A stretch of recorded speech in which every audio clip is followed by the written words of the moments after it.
1960s excellent photo with the beautiful curtains, the TV with the elegant legs, the fire bucket with the logs in, and the clock on the mantelpiece.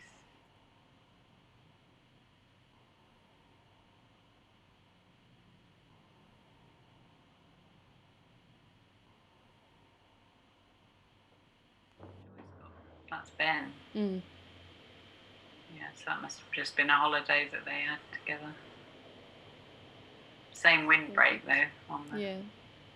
And that was the windbreak we had when we were little, so a lot of holidays. And this is my graduation. I made that dress especially for graduation. It was yellow Laura Ashley with blue flowers on. And the belt, you can see I've got a blue belt. That was one of the ones that I wove for one of my final pieces.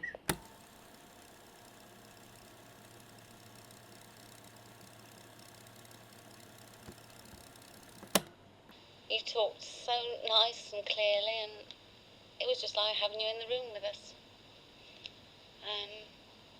And it brings you that much closer.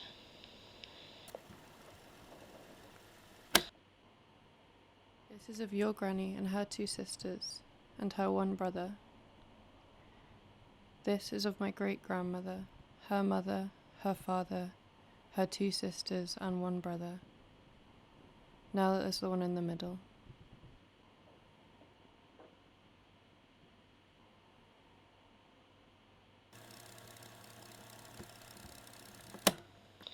Now, what else can I tell you?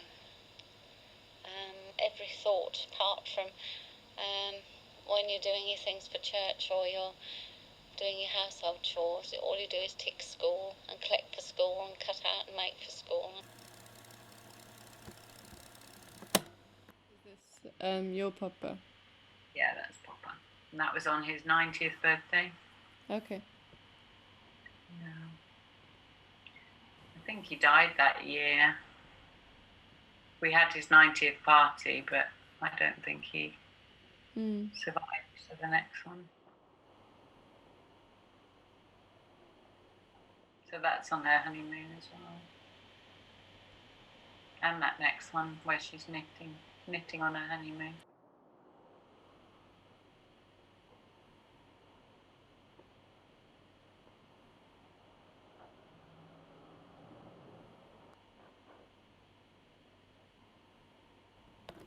So they were involved, and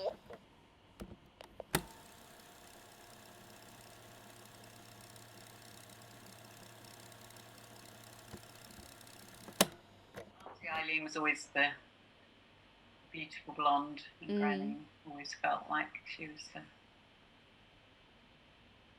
not so beautiful brunette. She'd just been on a search in the photos in the loft, as she had a sudden memory of a picture with her granny in bed at her mum's house when she'd had a stroke. She had hoped that the quilt had been in the photo, but sadly it wasn't. I can hear her voice sometimes. Just laughing. She had quite a loud laugh, didn't she?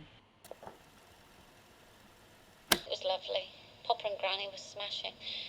You know, a bit full up. Granny kept moaning and groaning she didn't want to be 80, and we kept calling her the old lady and toasting her in the lemonade.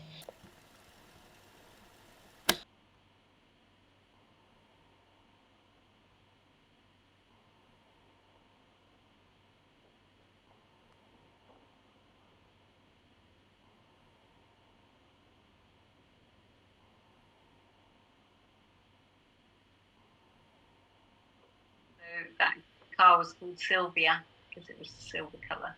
I don't think she passed first time, might have passed second time. But it was just such a thrill to her to have independence. And she bought her own car and would drive up and down to school because historically, when she was a teacher and we were at the school, we would walk up and down. It was about a 20-minute walk up and down the hill. Whereas now she could drive.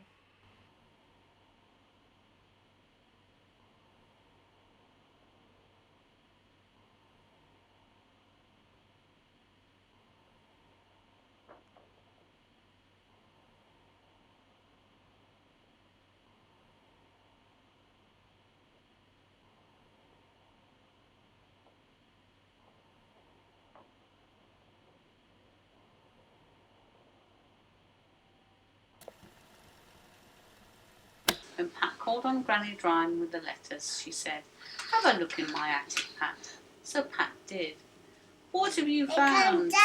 Yeah, he's looking up, isn't he, up through the house. When I am an old woman, I shall wear purple, with a red hat which doesn't go and doesn't suit me. And I shall spend my pension on brandy and summer gloves, and satin sandals, and say we've no money for butter.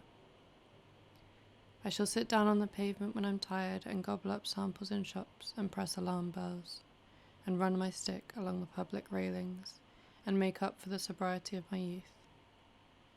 I shall go out in slippers in the rain, and pick flowers in other people's gardens, and learn to spit.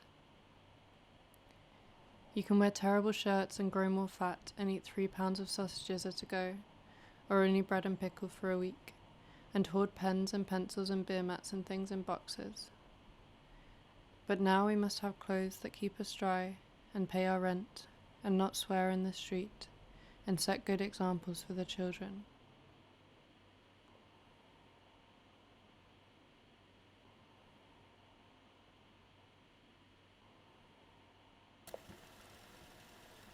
That might have been 89.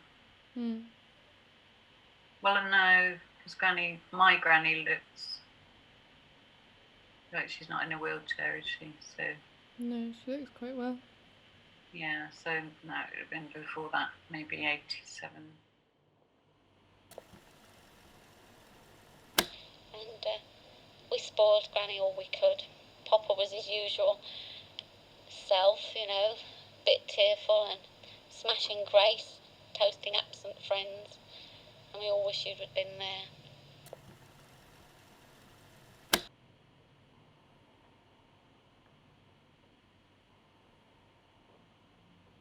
Well, I don't know whether he had Alzheimer's. He had quite severe dementia. Yeah. Oh, he was so lovely.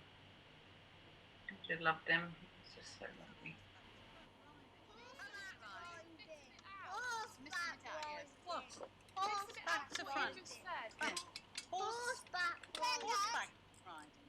That particular visit to London, we decided that we wanted these denim swingy jackets. And Granny's argument was that my one with all the flowers wouldn't go with anything else because it was too patterned. So as I proved, I wore it with anything.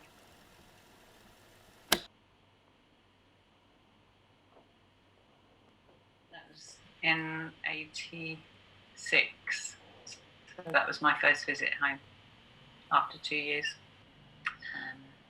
And I think I sent you a photo recently of me standing between Granny and Papa. Yes, I think so. I came back, yeah. And Yeah. I'm wearing that suit. And it's all deep pile, and when you step on it you leave footprints, you know. It's lovely to get out of bed and dig your toes in it.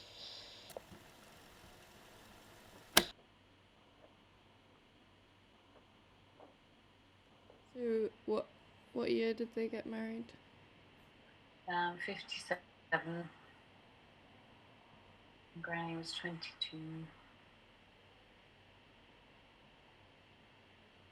I feel like she looks older than me though. I don't think I look that grown up.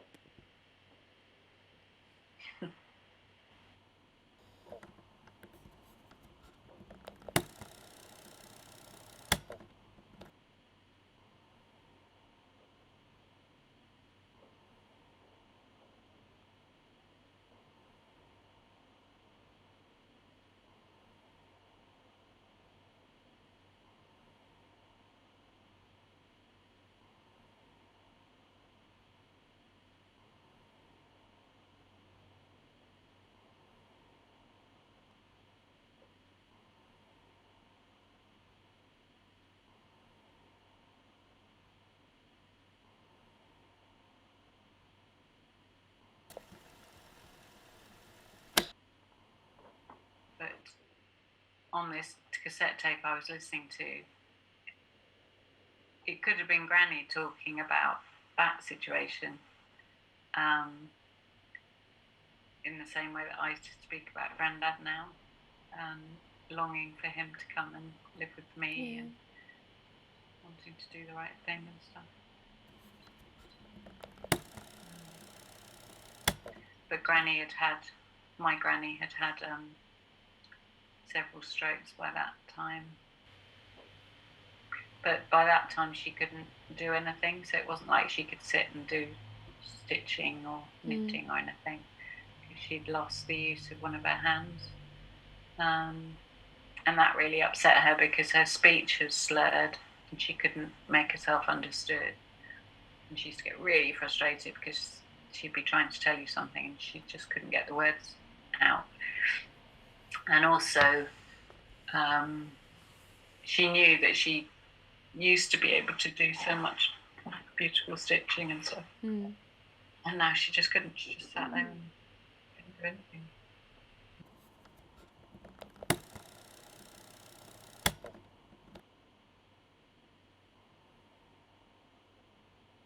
My granny used to get so frustrated that she'd be taken to this day centre, treated like she's stupid. And in order to exercise her hands, they would give her one of these sewing cards to do. And it was like a card with a picture on it, with holes punched in it, with a shoelace. And she would have to push the shoelace down and up and down and up. And it was to exercise her poorly hand. But she'd chuck it on the floor. She would just refuse to do it. And one time she was able to turn up the hem of the dress that she was wearing and point at the stitches in the hem as if to say, this is what I am capable of. You're talking to somebody who's made clothes and done beautiful stitching and dressmaking, and you're asking me to do this thing. So that was really, really hard.